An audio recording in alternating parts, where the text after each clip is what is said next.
On n'y connaît absolument rien. C'est là tout le défi. On va pas changer le monde. C'est la fin d'une vie, un cauchemar. C'est vraiment un cauchemar. Je comprends rien. Il ira.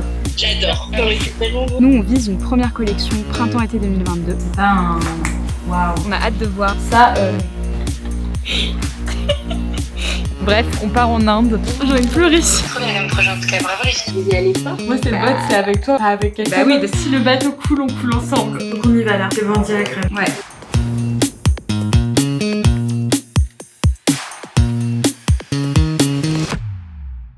Dans les épisodes précédents, on vous racontait l'odyssée qui nous a conduit au nom de Bandit à la crème et la construction de notre business plan.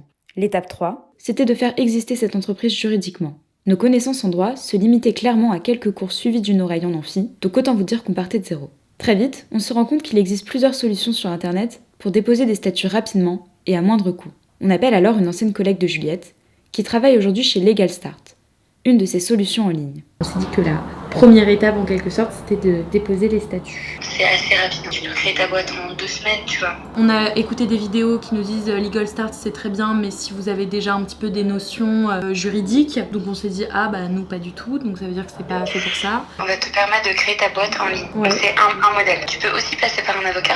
Legal Start c'est très simple. Tu vas remplir un questionnaire, tu vas payer et après tu vas avoir plein d'autres questions et une personne qui va te dire remplis ça, envoie ta pièce justificative et la personne elle va se charger d'envoyer tout au greffe et après elle va tout envoyer ton cabis. C'est comme ça que ça fonctionne. Et l'administration c'est un enfer. Infogreffe, tout ça c'est un enfer. C'est trop bien comme projet en tout cas. Bravo les filles. Trop cool de vous lancer. Mais ayant la chance de pouvoir compter une avocate en droit des entreprises parmi nos proches, nous décidons de faire appel à elle pour le dépôt de nos statuts. Bon, on sort de chez notre avocate, du coup on n'a pas pu filmer nos échanges, mais on s'est dit qu'on allait vous faire un petit récap parce qu'en vrai c'était quand même super intéressant, donc on s'est dit que on allait sûrement pouvoir vous apprendre des choses. Faut savoir qu'on a quand même repris vraiment les bases avec elle parce qu'on n'avait aucune notion juridique. Enfin très peu, Comme, quelques-unes ouais. de cours de droit, mais ça restait sommaire.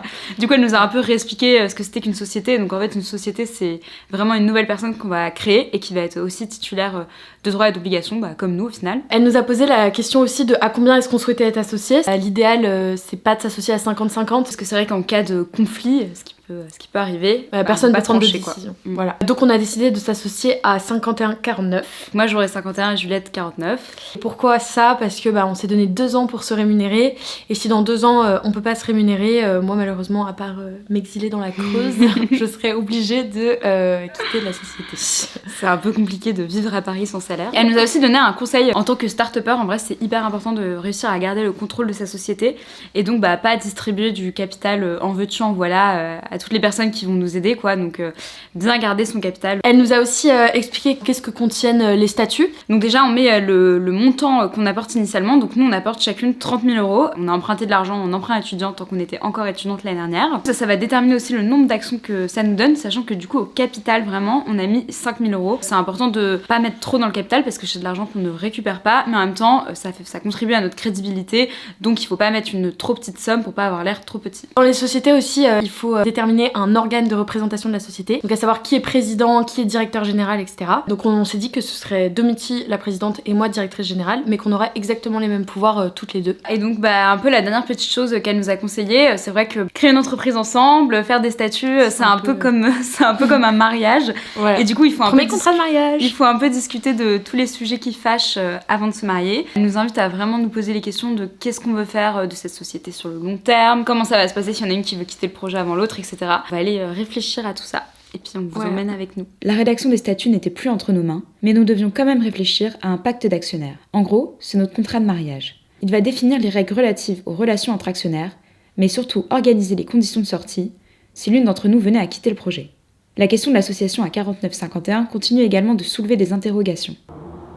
Non mais en gros, déjà c'est vrai qu'il faut qu'on se pose ces questions qu'on a sur la vision de la société vraiment dans le long terme. La question, est-ce qu'on fait cette société pour la revendre un jour ou est-ce qu'on en fait un projet de vie, tu vois? Si on a une de nous deux qui veut partir et pas l'autre. Et c'est pour ça que la clause d'agrément, la clause de préemption et tout, ce sera dans ce genre de situation, quoi. Moi c'est le vote, c'est avec toi ou pas avec quelqu'un? Oui. Est-ce que on reste sur du 49-51 ou tu veux je sais pas, moi j'ai besoin d'avoir un avis autre. Mais c'est nous qui décidons, il n'y a pas de il faut mieux faire, il y a plusieurs écoles. Si vraiment on en arrivait à un point de non-retour. de non-retour, j'ai un peu l'impression qu'on aurait l'intelligence qu'il y en ait une qui parte à l'amiable. J'ai trop peur que ça mette en péril notre amitié. Enfin, évidemment, ça sera dur si tu m'annonces dans 2 ans que t'as envie d'arrêter et que j'en suis pas à ce stade-là, moi. Mais voilà, encore une fois, il faut qu'on soit assez mature pour se dire qu'en vrai, notre amitié passe avant. Mais après, on peut faire 49-51. En l'occurrence, moi, je m'en fous parce que pour l'instant, c'est moi les 51. Donc pour moi, ça changera, tu vois, c'est pour toi. Genre, c'est moi qui peux te virer, quoi. Je vous rassure, je n'ai pas encore viré Juliette, mais je crois que ça a suffi à lui faire peur. On rappelait alors notre avocate pour lui faire part de notre décision de nous associer finalement à 50-50. Bon, en tout cas, nous, on a bien travaillé depuis la dernière fois, on s'est posé plein de questions. Finalement, on va s'associer à 50-50, on y a réfléchi. D'accord. On va mettre un capital social de départ de 5 000 €. La société, on va l'appeler BALC, donc BALC. Elle nous explique alors que notre problème principal sera lié à la résolution des conflits. Si on se fâche, ce qui peut arriver, comment va-t-on traiter la question ?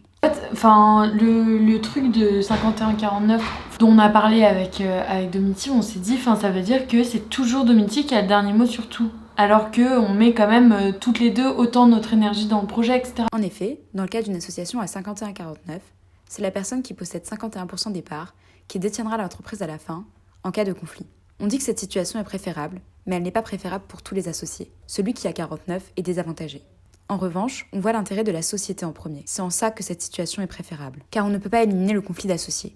Il fait partie de la nature humaine. On va en effet en reparler encore un peu et on te dit ASAP. C'est trop risqué, genre même si on s'entend hyper bien et tout, Ouais, non, c'est vrai, on peut camper sur nos positions. Probablement qui est le plus potentiellement capable de quitter la boîte plus rapidement que l'autre, c'est vrai que c'est quand même toi. Je me connais, je sais que si ça marche, même marchote, tu vois, si ça marche un peu, mais pas assez pour qu'on se rémunère, mais que ça marche quand même, moi je m'accrocherai pour que ça marche, tu vois. Je reste persuadée qu'on n'en arrivera jamais à une situation où en fait je te révoquerai, tu vois. Horrible. Genre... Non mais puis tu vois, on n'est pas des caractères... On le dit en vidéo, comme ça, si on se retrouve dans une situation horrible où on ne peut plus se parler, on sort cette vidéo. Si le bateau coule, on coule ensemble. La décision aura été dure à prendre, mais on a fini par revenir sur notre choix initial. Je détiendrai 51% du capital et Juliette 49%. La suite au prochain épisode.